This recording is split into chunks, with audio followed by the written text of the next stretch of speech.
ہمارے قریب کے دیہات کا ایک واقعہ ہے۔ ایک نوجوان جس کی تعلیم بھی نہیں تھی اور شکل بھی عام سی تھی، یعنی شکل بھی عام سی، عقل بھی عام سی اور تعلیم بھی بالکل نہیں۔ اس کی ایک خوبصورت کزن تھی۔ اس نوجوان نے کہا کہ میں اپنی اسی کزن سے شادی کرنا چاہتا ہوں۔ چنانچہ ماں باپ نے ادھر ہی زور لگایا۔ لڑکی والوں نے لڑکی سے پوچھا تو لڑکی نے تو شروع میں ہاں کر دی۔ نکاح بھی ہو گیا، رخصتی بھی ہو گئی، لیکن جب وہ آ کر اس کے پاس رہی تو اب اسے پتا چلا کہ یہ تو پکا جاہل آدمی ہے۔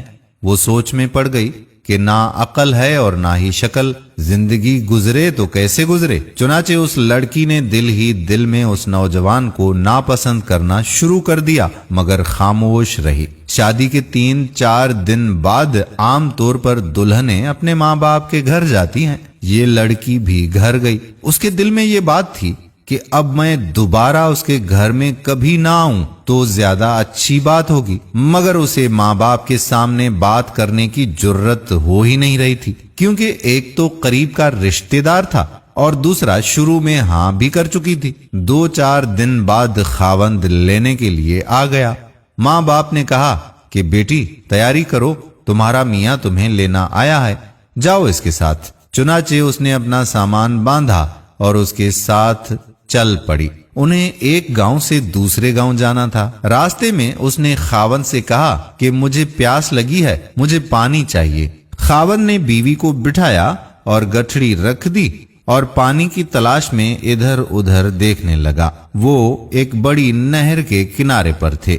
اس نے نیچے پانی کے لیے دیکھا تو بیوی کے دل میں شیطان نے ایک بات ڈال دی کہ اس نے پیچھے سے اپنے خاوند کو اس بڑی نہر میں دھکا دے دیا۔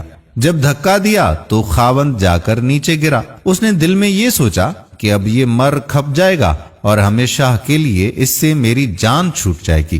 اب وہ واپس ماں باپ کے گھر چلی گئی اور اس نے ان کے پاس جا کر عورتوں والا مکر شروع کر دیا۔ عورتیں مکر میں تو مشہور ہوتی ہیں، جیسے اخوان یوسف نے مکر کیا تھا ویسے ہی اس نے بھی مکر کیا۔ وہ روتی ہوئی گھر پہنچی۔ ماں باپ نے پوچھا کہ کیا ہوا بیٹی؟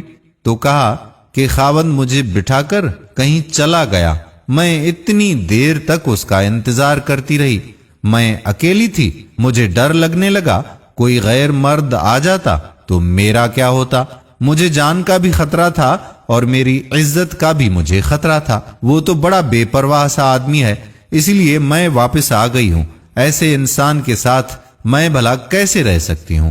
یہ سن کر ماں باپ کو بڑا ہی غصہ آیا کہ اس نے ہماری بیٹی کو اس طرح لاوارث کیسے چھوڑ دیا اور خود کہیں چلا گیا، یہ ایسا بے وقوف انسان ہے۔ اب ذرا ادھر کی بات سنیے۔ جب خاوند پانی میں نیچے گرا تو جان بچانے کے لیے اس نے ہاتھ پاؤں مارے اور آہستہ آہستہ رگڑتا رگڑتا کنارے پر نکل آیا اور اس طرح سے وہ ڈوبنے سے بچ گیا۔ کافی دیر کے بعد اس نے ہمت کی اور نہر کنارے چڑھتے چڑھتے اوپر تک نکل آیا۔ باہر نکل کر اس نے سوچا کہ اب میں کیا کروں۔ اس نے دل ہی دل میں کہا کہ مجھے توقع نہیں تھی کہ میری بیوی میرے ساتھ ایسا معاملہ کرے گی، کوئی بات نہیں، میں دوبارہ چلا جاتا ہوں۔ چنانچہ اب وہ دوبارہ سسرال کے گھر آیا۔ اتنے میں کپڑے بھی اس کے خشک ہو گئے تھے۔ جیسے ہی وہ سسرال کے گھر میں داخل ہوا تو لڑکی کے والدین نے اس کو بہت جلی کٹی باتیں سنائیں۔ کہنے لگے تو کیسا بے عقل انسان ہے کہ تو ہماری بیٹی کو اکیلا چھوڑ کر چلا گیا، تو بڑا بے پرواہ ہے، تجھے اس کا ذرہ بھی خیال نہیں۔ انہوں نے جو کچھ کہا اس نے خاموشی سے سنا اور آخر میں صرف اتنا کہا کہ ہاں مجھ سے غلطی ہو گئی ہے، بہرحال آپ اپنی بیٹی کو بھیج دیں، ہمیں گھر جانے میں دیر ہو رہی ہے۔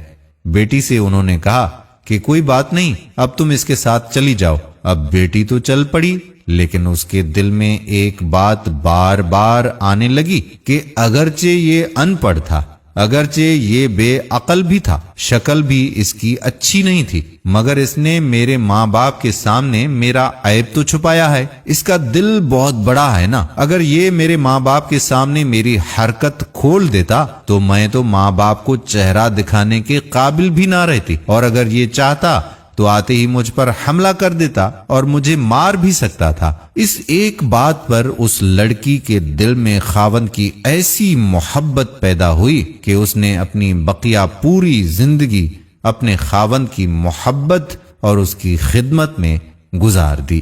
اللہ تعالی ہماری تمام بہنوں اور بیٹیوں کو اپنے شوہر کی عزت کرنے کی توفیق عطا فرمائے، آمین۔ ہم امید کرتے ہیں کہ ہماری یہ ویڈیو بھی آپ کو پسند ضرور آئی ہوگی۔ آنے والی ویڈیو تک اپنے میزبان قادر کلہوڑو کو اجازت دیجیے۔ اللہ حافظ۔